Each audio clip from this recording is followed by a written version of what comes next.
Hello student, welcome to ABT classes. ABT classes में आप सभी का स्वागत है। आज मैं ज्योग्राफी का चैप्टर 1 का एमसीक्यू लेकर के आ रहा हूँ, जिसमें कि 25 एमसीक्यू यहाँ पर होंगे। तो चलते हैं एमसीक्यू की ओर, और काफ़ी इंपॉर्टेंट एमसीक्यू हैं, ये बार बार एग्जाम में पूछे जाते हैं ये एमसीक्यू। तो फर्स्ट एमसीक्यू, जो पहला क्वेश्चन एमसीक्यू का आपके स्क्रीन पे दिख रहा होगा।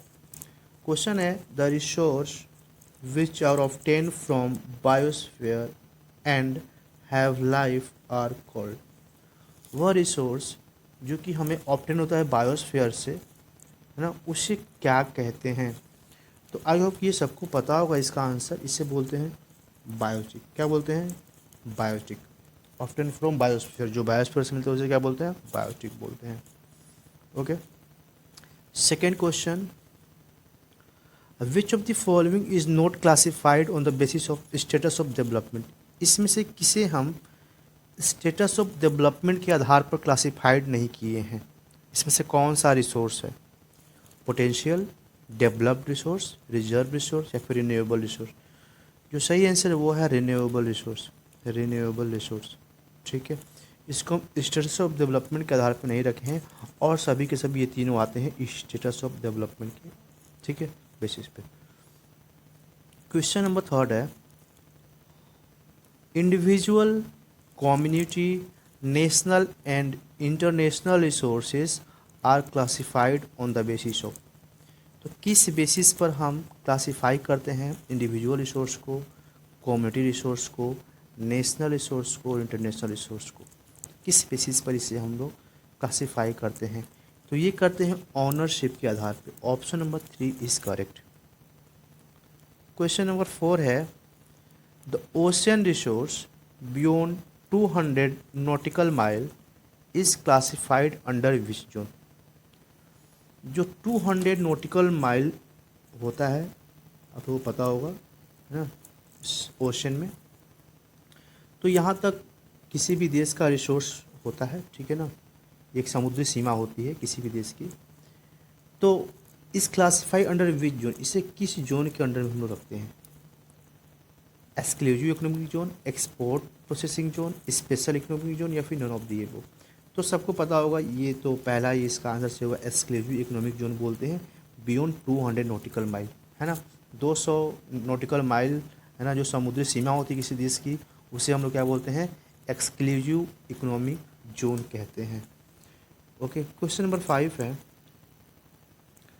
The territorial water that extend up to 12 nautical miles from base of a coastal country is recognized by on law of sea। तो ये यूएन कन्वेंशन के आधार पर इसको रिकॉग्नाइज किया गया है। ऑप्शन नंबर 1 सही होगा इसका। ओके, चलते हैं नेक्स्ट क्वेश्चन की ओर। Question number 6।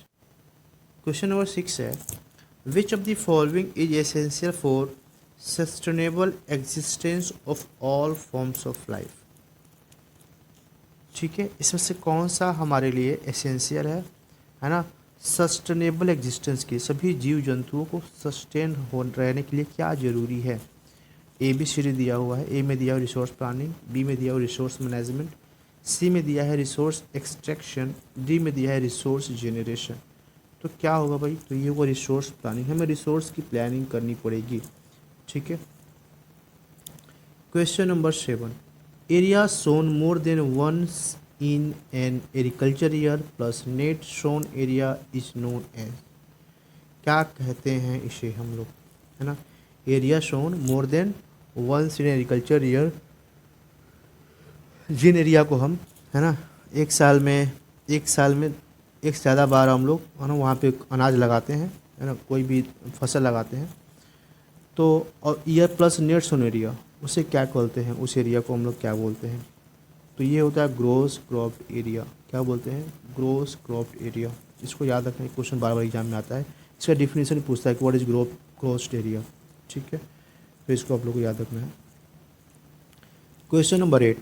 क्वेश्चन नंबर 8 कह रहा है, which among the north eastern state has been fully survey for its land use. तो इसमें से कौन सा नॉर्थ ईस्ट का ऐसा राज्य है जिसकी पूरी तरीके से सर्वे किया गया था, है ना, इसके लैंड यूज़ को लेकर के?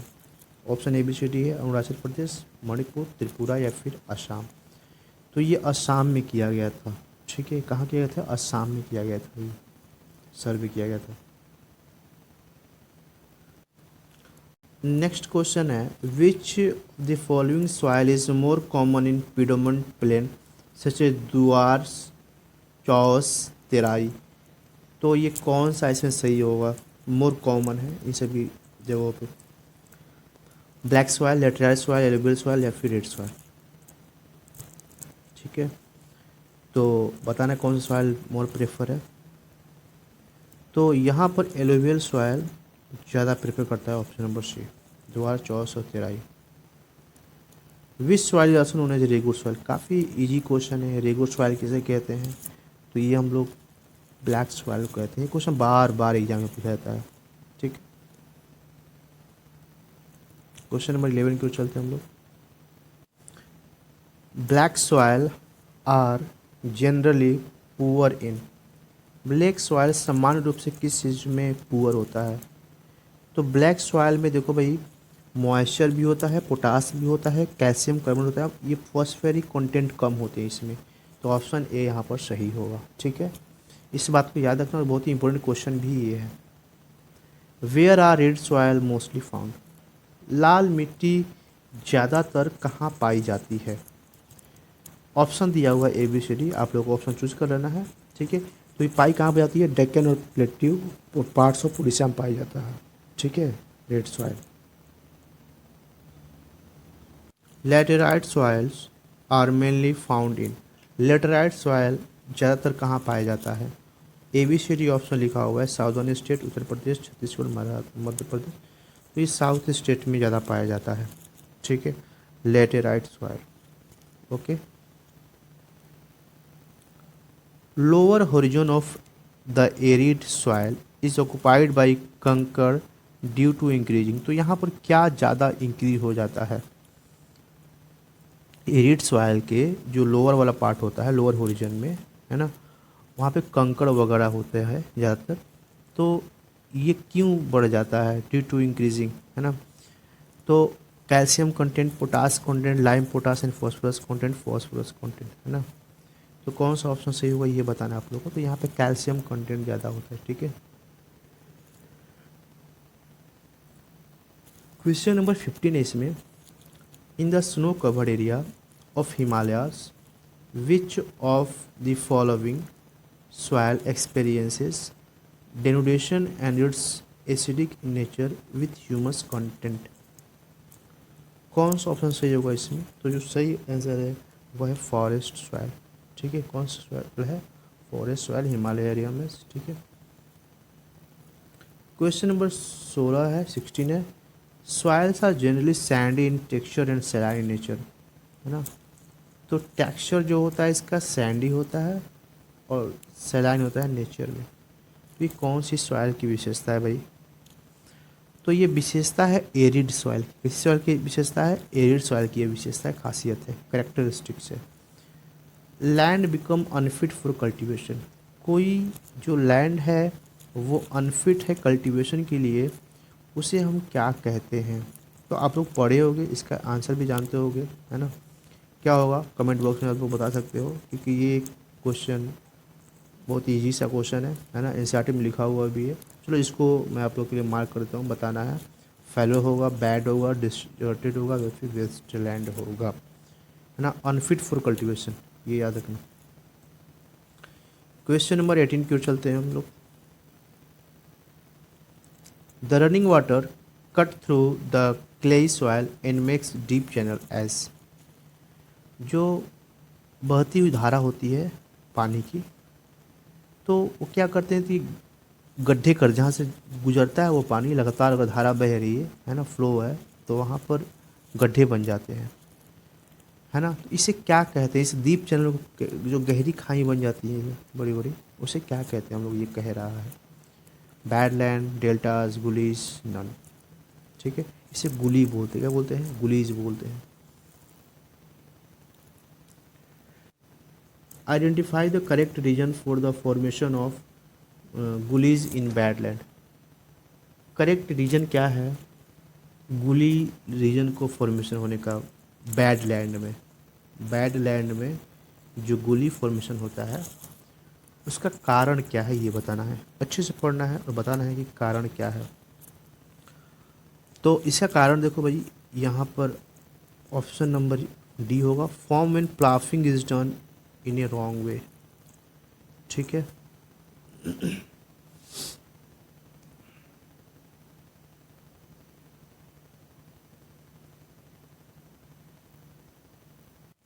क्वेश्चन नंबर 20 है, इज ए स्ट्रिप क्रॉपिंग, इसमें से कौन सा स्ट्रिप क्रॉपिंग है?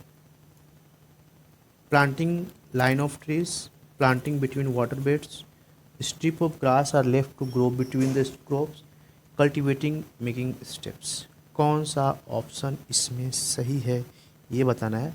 तो जो ऑप्शन होगा इसमें, strip grasses are left to grow between the crops, सही है स्ट्रिप क्रॉपिंग के लिए।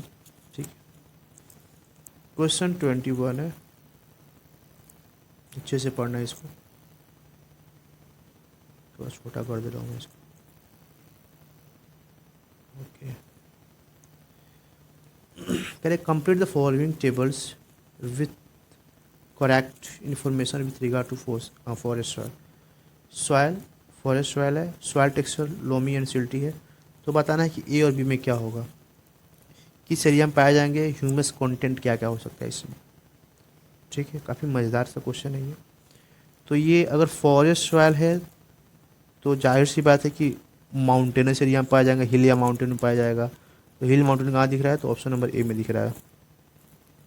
ह्यूमस कंटेंट क्या होगा इसमें, ह्यूमस क्या होगा, लो होगा, लो ह्यूमस कंटेंट। ठीक है, चलो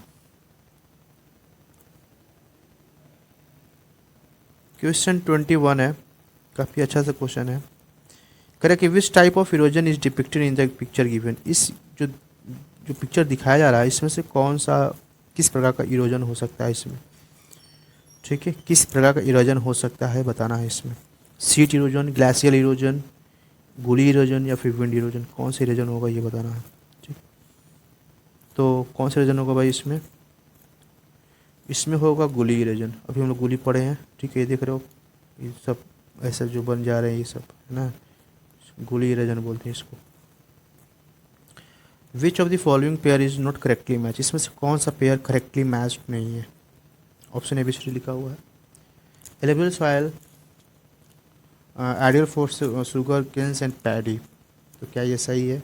नोट की बात करें तो बिल्कुल ये सही है, एलेबल सॉइल ये सही है। ठीक है ना, ब्लैक सॉइल कॉटन के लिए बिल्कुल सही है, कोई गड़बड़ी नहीं है। ब्लैक सॉइल कॉटन के लिए बहुत ही प्रेफर माना जाता है। ठीक है, और कहीं जल्दी होता नहीं है। इसके अलावा रेड सॉइल में कैच नॉट होता है, हाँ होता है। रेड सॉइल वीट में बजा, ये गलत है। ठीक है ना, ऑप्शन नंबर डी सही होगा इसका आंसर। ठीक है, ये गलत है, इसका मतलब कि नोट बताना था ना, तो नोट गलत है तो यही इसका आंसर होगा।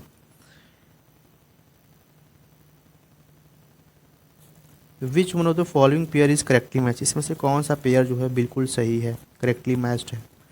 बायोटिक रिसोर्स रॉक्स है, एबायोटिक रिसोर्स फ्लोरा फाउना है, रिन्यूएबल रिसोर्स सोलर एनर्जी है, नॉन रिन्यूएबल वाइंड एनर्जी, कौन सा इसमें करेक्टली मैच्ड है ये बताना है। तो रिन्यूएबल रिसोर्स सोलर एनर्जी है, ये सही है, option number C. Which of the following not correctly match, इसमें से कौन सा करेक्टली मैच नहीं है। ठीक है, कौन मैच नहीं है बताना है। तो seat erosion top soil of vast surface, सही बात है कि सीट इरोजन क्या होता है, ऊपर की जो मिट्टी होती है कट जाती है। Wind erosion, wind blow loose soil और फ्लैट, ये भी फ्लैट बिल्कुल सही है। Land not available for cultivation fallow land, ये गड़बड़ है, ऑप्शन नंबर सी। मतलब ये गड़बड़ मतलब कि इसका आंसर यही होगा कि नोट बताना ना, तो यही इसका सी ऑप्शन सही है यहाँ पर। ठीक है, ठीक है, और तो 25वां क्या हो गया, सी। ठीक है, तो इतने 25 क्वेश्चन में डिस्कस कर लिए, और भी हमारे पास बहुत सारे क्वेश्चन है, तो किसी और वीडियो में करेंगे हम लोग और भी क्वेश्चन। तो आज के लिए इतना ही, थैंक्स फॉर लिसनिंग, जय हिंद।